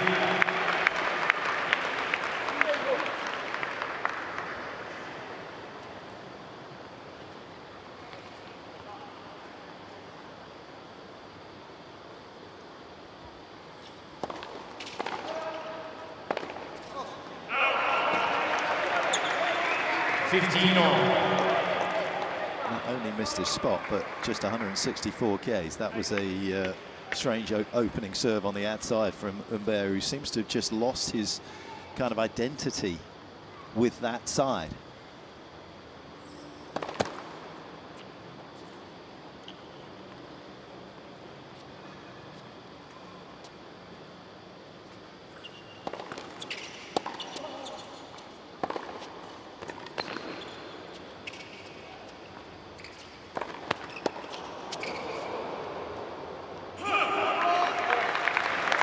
Taken much of the work. I thought he'd missed it. I'd still question that, by the way. That's what Cobolli's doing. He's taking a long glance at where that ball bounced. There's a lot of electronic line calling, nothing to challenge here. It's automated, so if there's no call, that ball is good. Gosh, I think you can still have an argument with it.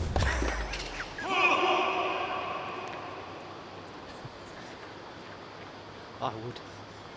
I'd like to have been in a few of those sports psychologist meetings with you, so. He's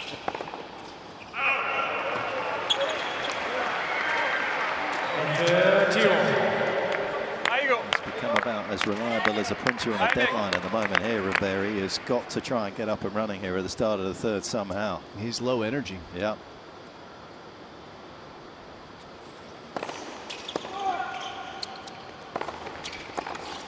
He needs to turn to his bench and shake his racket like he's been doing when he's been winning points and indicate some positive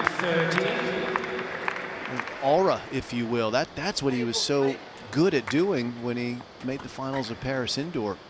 He was really pumping himself up at all times, even at stressful moments. He's still playing right now, but he's got more of a defeated air about him. First game, final set. Well, I think he's thinking about where I should be, what I should have been doing this afternoon, and you can't have that thought process, can you? He's still upset with himself. Allez, go. Allez, meuf. Reste bien relâché dans tes frappes, dans tes courses. Allez, le cerveau déconnecté là. Allez, meuf. Coach, part of his team, Fabrice Martin, they're telling him to stay relaxed, which I think under normal circumstances can be good advice. I feel like the other advice might be appropriate right now. Like, let's get fired up. Let's rip some shots. Let's show some emotion and energy. Well, look, he's the coach now. He's part of the squad along with Jeremy Chardy, so they know how to manage their player, I would imagine, better than us up in the booth, or at least me. 15 now. That's a good example of what we were talking about right at the start of the match, when he kind of jumps forward there. If he doesn't time his split step well, and when he's low energy, as Jim's been saying, and Todd, yeah, he doesn't maybe time it well. He's got no ability to go left and right.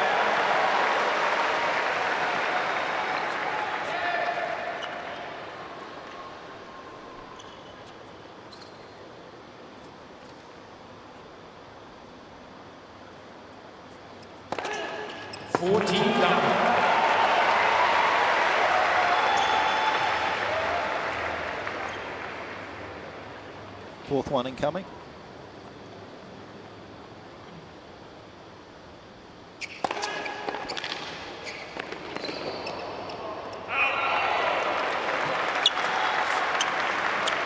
And 14-15.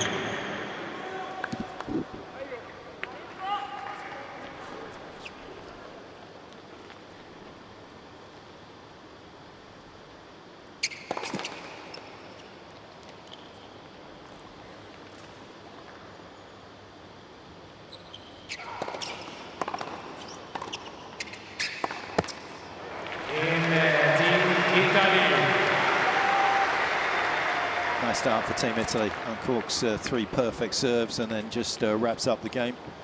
Quick change of racket. Yeah, I think one more game with these tennis balls before the next version of new ones will be introduced. So he wants to have a hit of returns with some fresh strings before he has to serve. Allez, Flavio. Yeah, he's done such a good job of going through this match in a headwind. Cobolli, this man has been running downwind, so the challenge here for the Frenchman is to keep a good attitude here at the start of the third set.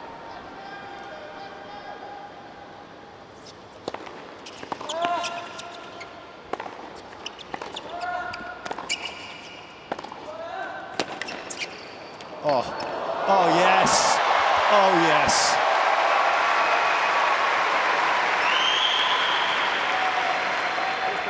Love 15.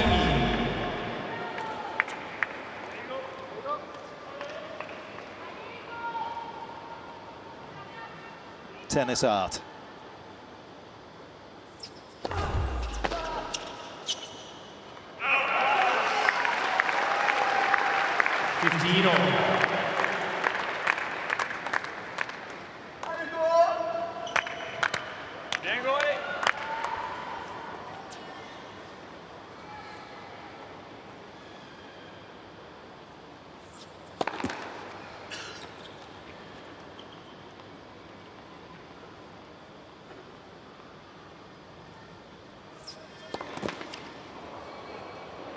Second service.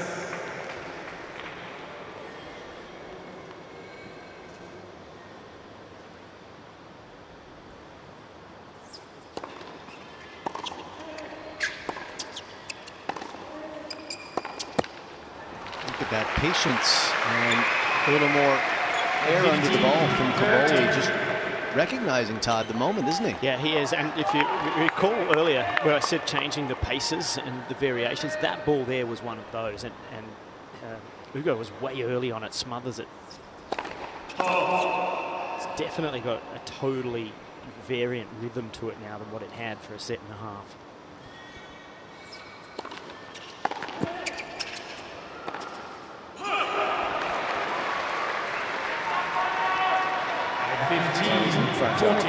Ever since that 10th game, and he's doing nothing in this game to disabuse us of that notion.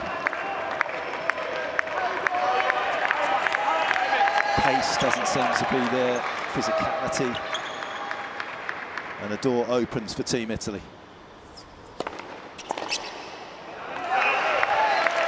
It was better because not only did he win the point, obviously that makes you feel good, but he popped his racket a few times at his team zone, and that's what he was doing earlier in the match when he was in a flow state.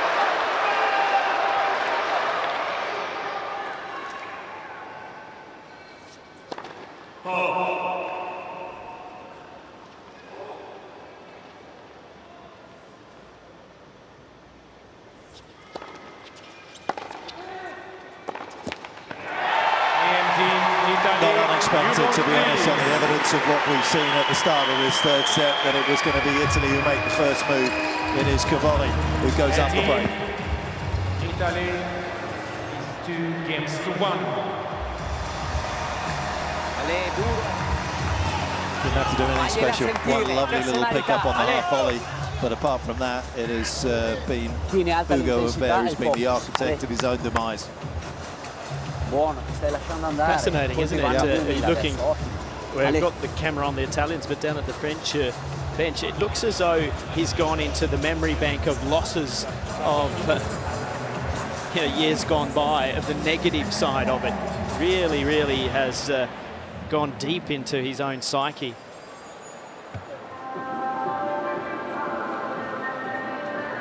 I don't think it's, it's warm sitting courtside, but it's only an hour and 47 minutes. I don't think physicality should be coming into this match. It's been pretty quick points. And they've both had a match out here. They've acclimatized to Sydney and the travel, been here long enough.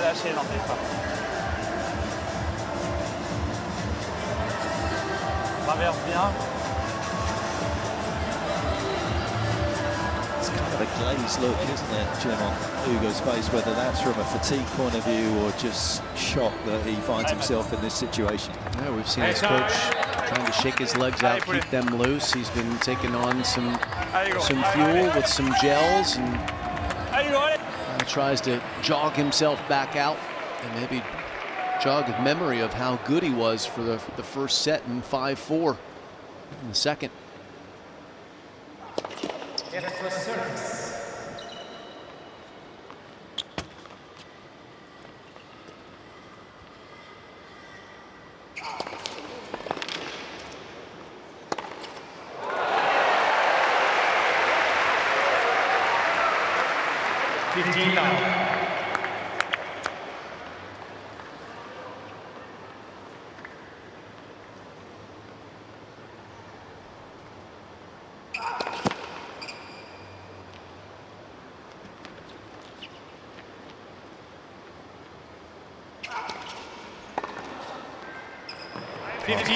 Clip the line, fist in the air. Let's see if that ignites the flame again for Humbert. Well, I think he's got to start coming into the ball a little bit more. He did that on that return. And get into the court and try to take a bit more on the rise almost.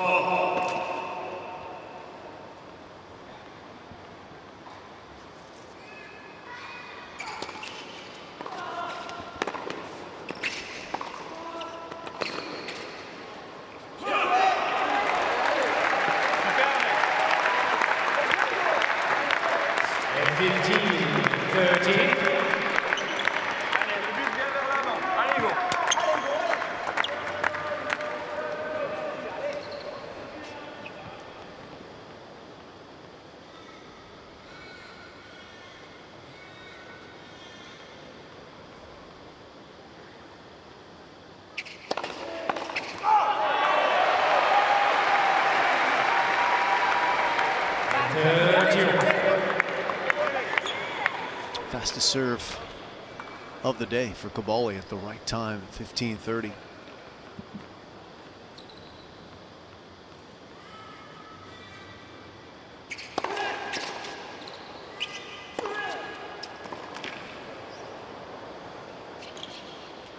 It goes even bigger, 204K with that one. The body blow and then the decisive overhead gets him to game point, a chance to consolidate the break. 14-13.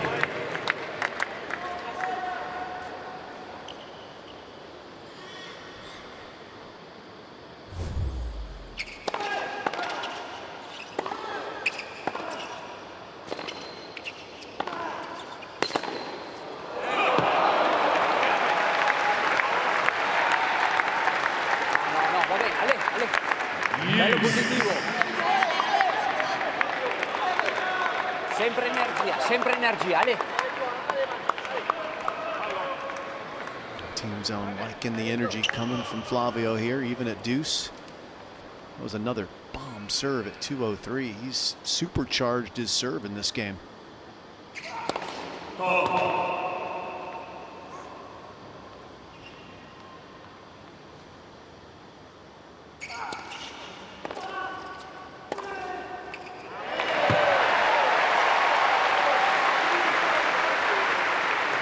Advantage, Team Italy.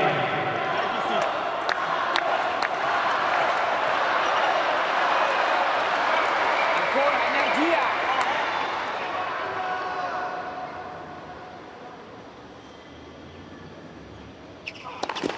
And for service.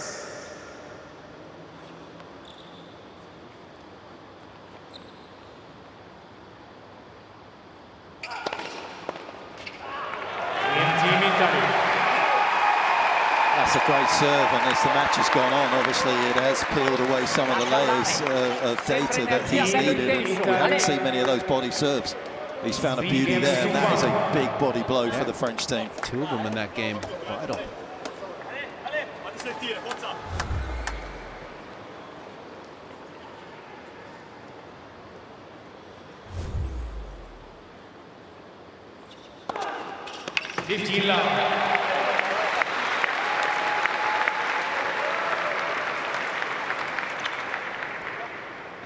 And Cobolli's definitely playing his part, no question about that, but there's been a generosity in the unforced error count from Humbert in this set.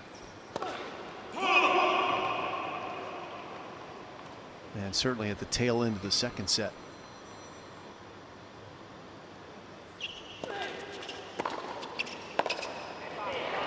Interesting to know what his psyche is. I was just having a little look at some of his most sort of competitive matches in the last couple of seasons. When it's either gone to sort of a final set breaker, he's just 2-9. When it's gone to a final set break, he's just picked up a couple of wins this season. He's not 1-1, 0-4 this season.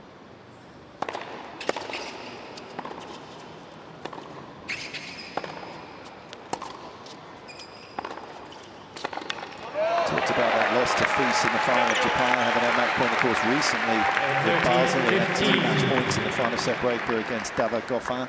Lost that 1-9-7 in the breaker. Had a match point against Arnaldi at Queens, lost in a final set breaker. Nuno Borges in Canada.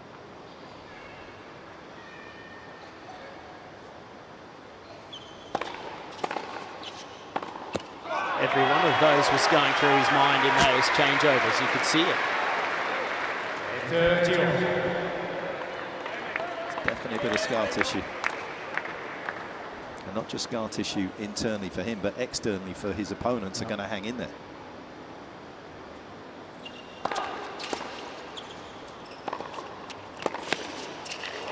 Cobolli with a miracle. And it may be the shot, if he can collect the next point, that sends Team Italy into the quarterfinals of the United Cup. They need just one win today. We talked about this guy's fast twitch fibers, and there they were on full display. A quick move to his right and a quick flick of the wrist.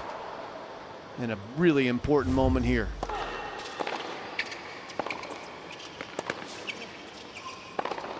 And he's got it. The ultimate quizmaster at the moment. It wasn't a terrific forehand, but it just posed the question of Humbert's nerve on the break point. The Frenchman fails, and Team Italy soar 4-1.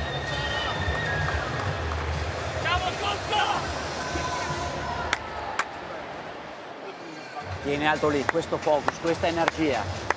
We always talk about the X's and O's and forehands and backhands and dig into strategy alongside pole 6, but so often it is what happens above the shoulders that counts much more than that. Certainly. And does AI plug those into win predictors?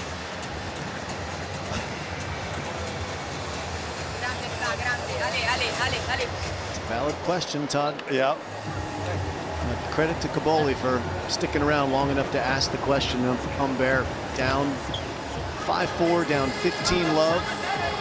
Team France needed just 3 points to take that match. And Cobolli put some good block returns in play, and the unforced error count started heading north for Humbert. Parfois, tu déconnectes, c'est là où tu joues encore meilleur aussi. Vas-y, fais-toi confiance à ça. Hein? I think we're going to get an answer to your question here, Todd, whether the AI plug in. I think we're going to get a little bit of your favourite thing, the win predictor coming up. Where's his 5% coming from in your mind? Well, it's a fairly big swing, isn't it, that one? The 5%, I don't know. This one feels as though it is almost time to stick a fork in it. It's done. It would be a remarkable turnaround from here.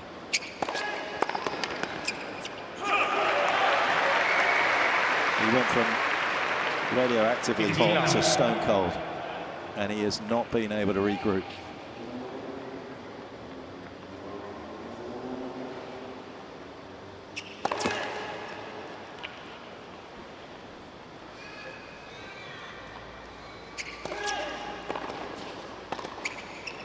Well, we've talked about sports psychologists and the like, but one of the things in this era of Italian tennis that has really stood out over the last couple of years is how much better they all are mentally on the court. and how more competitive they are in those tough situations. Italian players are always like that. Todd, I'm going to jump in here. They've hired a friend of mine, Lorenzo Beltrame, tennis player who you know from Orlando, a disciple of Dr. Jim Lair. He's in charge of mental coaching for the Italian Federation and spends a lot of time with a lot of these players. Not Yannick Sinner. Sinner sort of lives on his own. But he spends a lot of time. He's with the Davis Cup team, and he's been building the blocks for them to have those foundations of mental toughness, and that's paid off in a big way.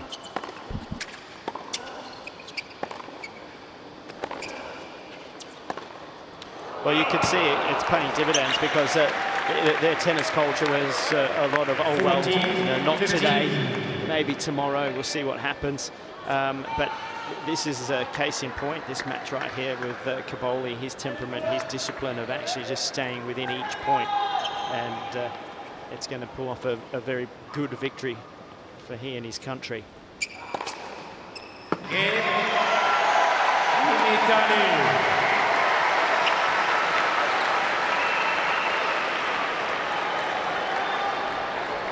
It is an incredibly complicated sport. It's very difficult to develop players. But ultimately, if you can stick all the jigsaw pieces in the right places, you've got a great chance. And Italy have done that from a tournament structure, from what Jim's just said. 15 love. You can't simplify the complicated.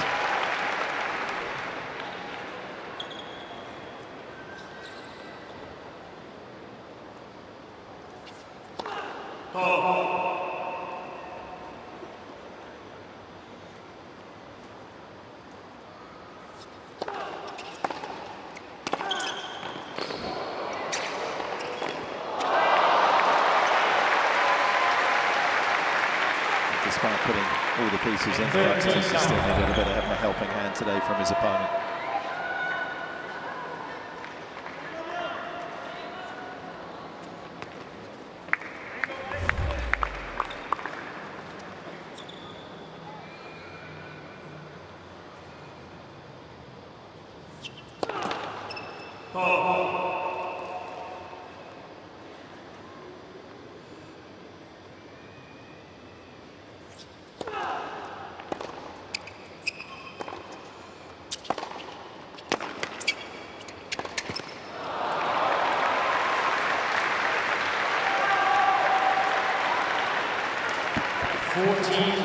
Overcoming that little bit of brittleness perhaps is going to be the threshold that he needs to cross if he is going to get across the divide from being inside the world's top 15 to a regular member of the top 10.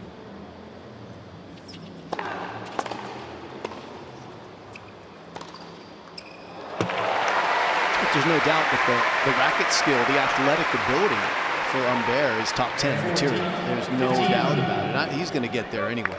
He's just, his talent's undeniable. But to get to the next level, that's where the rubber's going to meet the road between the ears. He's going to need to be able to stay calm in high stress moments and make good decisions.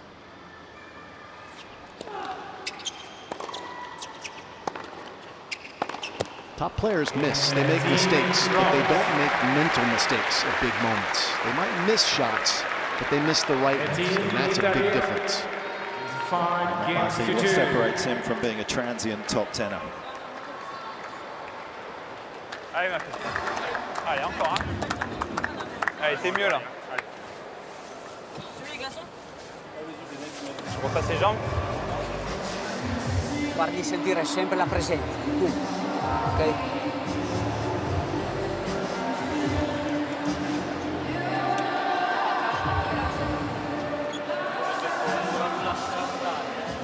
On one hand, he seems pretty Italian, doesn't he, Cobolli, in terms of just his demeanour. He loves his soccer. He's a big fan, obviously, being a very unique individual with this charismatic style, but he's incredibly placid on the court. He's a big fan of Flavio Cobolli, who, it has to be said, certainly wore his heart on his sleeve. What a phenomenal player he has been over the years. He's part of the management group of Fabio. It was actually one of the reasons why Flavio got involved in tennis when he watched Fabio play Andy in a Davis Cup match in 2014, but he has been very phlegmatic in this match.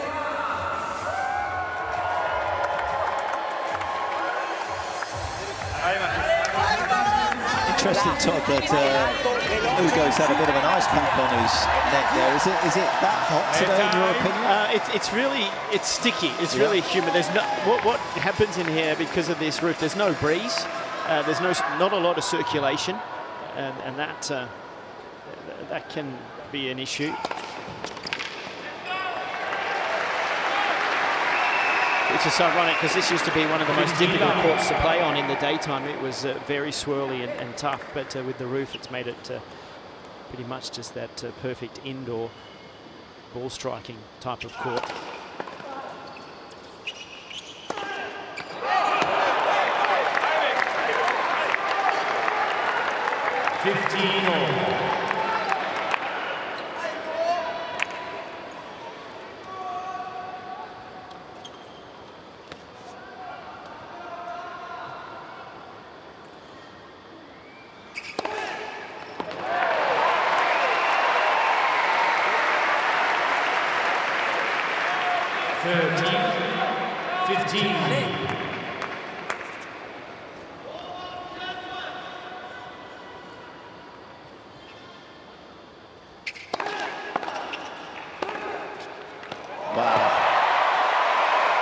Is he going to finish with a flourish? It seems like it.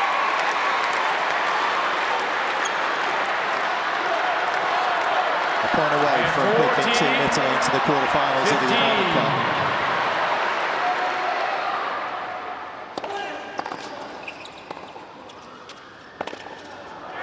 Game, set the match, Team Italy, 2-1. Italy through to the last 8. 6-2.